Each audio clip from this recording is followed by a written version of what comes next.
Welcome to Peter's podcast, where we talk about real yoga, actual happiness, and deep living. Thanks for joining me. Hi, and welcome to Peter's podcast. I wanted to talk a little bit about the current events and put it in a perspective that taps back into some of yoga's guidance. The guidance that I'm going to talk about today is from the Bhagavad Gita.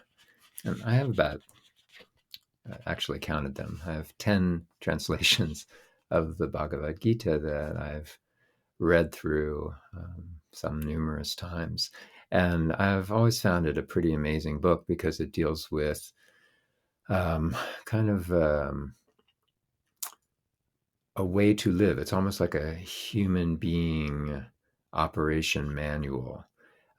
Taking into account that we live in societies and we have to deal with the challenges of that, and that life is both good and bad if you're grading it on the scale of personal happiness or personal getting what you want-ness, and that the world is not that. And that can sound depressing, or it can sound frustrating, or like not a good book to follow, especially because we hear so often that we can get what we want, we can have what we want, we can manifest what we want.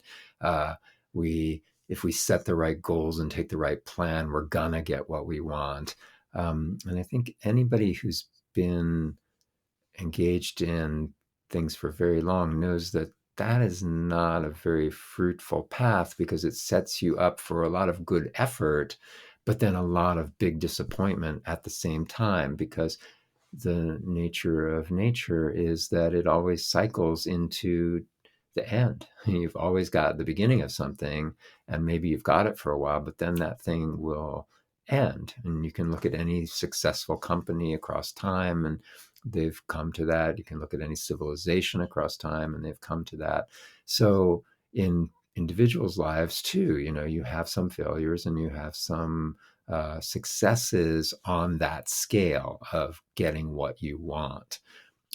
But things like the Gita and many other spiritual paths recommend something that's more in tune with the fact that things will go up and down. And so what do you do about it? And I became inspired to share this piece of the Gita that is the 16th chapter. The Gita is a book with 18 chapters, and they're in essence trying to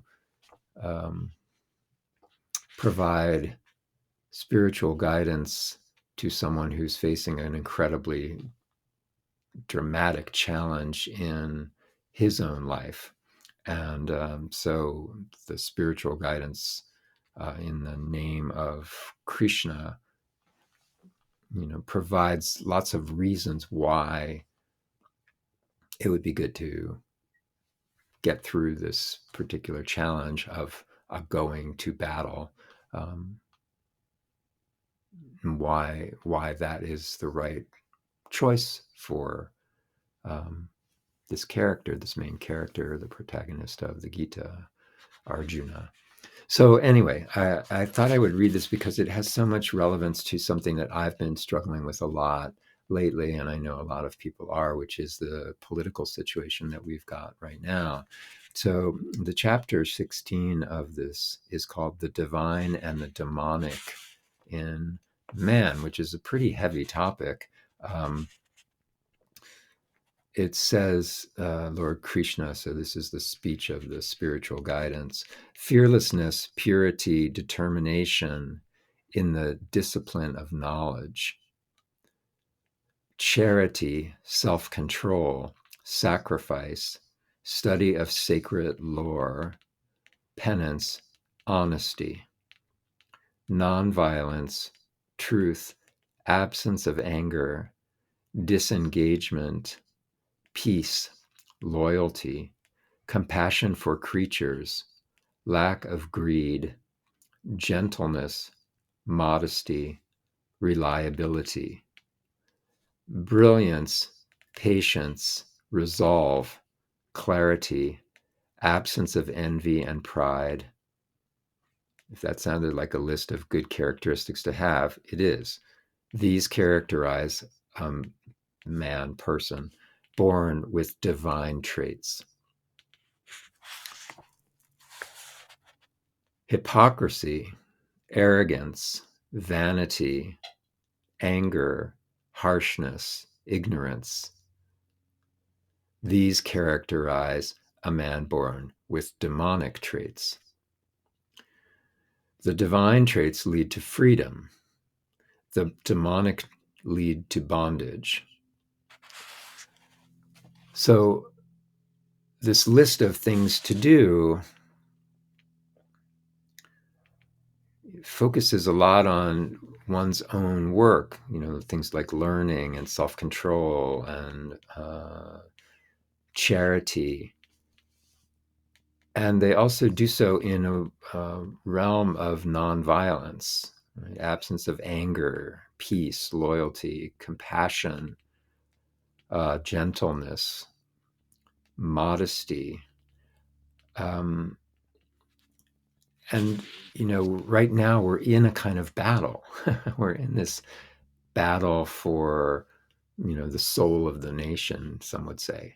And the guidance of this particular chapter strikes me as a call to remember who you are, because the demonic is the one who is hypocritical, arrogant, vain, angry, harsh, and ignorant. And it goes on in quite a lot of detail over the course of this chapter. And, this prototypical demonic person sounds very much like the candidate for president. It's almost like a description of that person. And yet the guidance here is to not be demonic, right? So in taking that person on who you think is demonic, right? I have my own thoughts of which one that is. It doesn't say become angry and harsh and violent, right? And in fact, the guidance is that if you go down that road, if you are demonic, you end up constantly being more demonic. And, using the language of reincarnation and the language of the poetry of, yogic thought, it says you're just going to be born again and again and again into this demonic character, and you'll never grow. You'll never gain the truth. You'll never gain the freedom that living in a divine way would bring you. And I think it's useful in interpreting this to remember that divine and demonic are really big labels, right? So we're talking about humans. So all humans are a mixture of these things. No one is completely demonic and no one is completely divine while they're walking in the karma of having a physical life and a human existence. And the nature of our nature is to be somewhere in the middle of that path. But what I wanted to emphasize today is that even though we can go through and read on about who a demonic person is, for example, it says, bound by or obsessed with desire and anger, they hoard wealth in stealthy ways, and say, I've gained this today and I'll gain that too. This wealth is mine. There will be more. I've killed this enemy and I'll kill others. I'm the Lord. I'm the enjoyer. I'm successful, strong, and happy, and so forth. All of these descriptors that, are so much about a bold, arrogant person who thinks I'm the only one. And it can be fun. It can be satisfying to indulge in that and to share in the anger and the rage around that. But it's called for here. I think you'll find that as you take a step away from that, do the action that's called for, which in this case is this guy has to go to war against um, the people who are not being righteous. So you have to go to war, but getting caught up in the emotion of it and getting caught up in it so much that you start to go down that road yourself is really not fruitful. It's not a good path. Um, just as an example, I noticed that we're in this weird whataboutism thing in our world where we are constantly uh, getting on the defensive. Somebody says something, and rather than saying, well, that what part of what you're saying is true, right? All of a sudden, instead, we have to go to the other side and defend what's just been accused. And so you search for a way that you can do that. So rather than having conversation anymore, we're simply on two teams that can never have a conversation. And so that's one of the outcomes of this, of if we're all constantly going down the angry, down the path of being, in a way hypocritical, right? So if you're accusing somebody of being ignorant, but you're then not letting in anything about what they say as potentially being true, then now you're ignorant, right? You're being hypocritical, and it's hard to take that on because we feel justified, right? But there's got to be a third way. That third way of saying, I don't agree, but I hear what you're saying, right? And so the action, the war that Arjuna is in, for us, luckily at this point, is not a physical battle.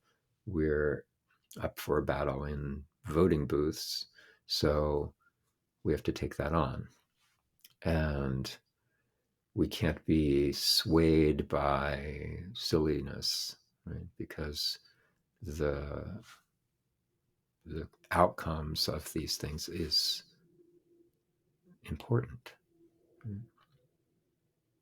And you don't have to get that engaged, but you have to be enough engaged that you can look at what you need to look at and figure out what's going on. I was talking to Wendy about voting absentee, or not, whatever it's called, voting by mail. That I like going to vote at election day and whatnot, but I always find, oh shoot, there are people on the ballot I don't even know what this is about, or there's some kind of a referendum or something. So dig a little and see who's who, and because we need more divine quality in our lives, and the way we have to do that in democracies is to vote. Right? Thank you. If you'd like to read the Gita, this particular translation is by Barbara Stoller Miller. It's one I found in a used bookstore in Chicago once upon a time.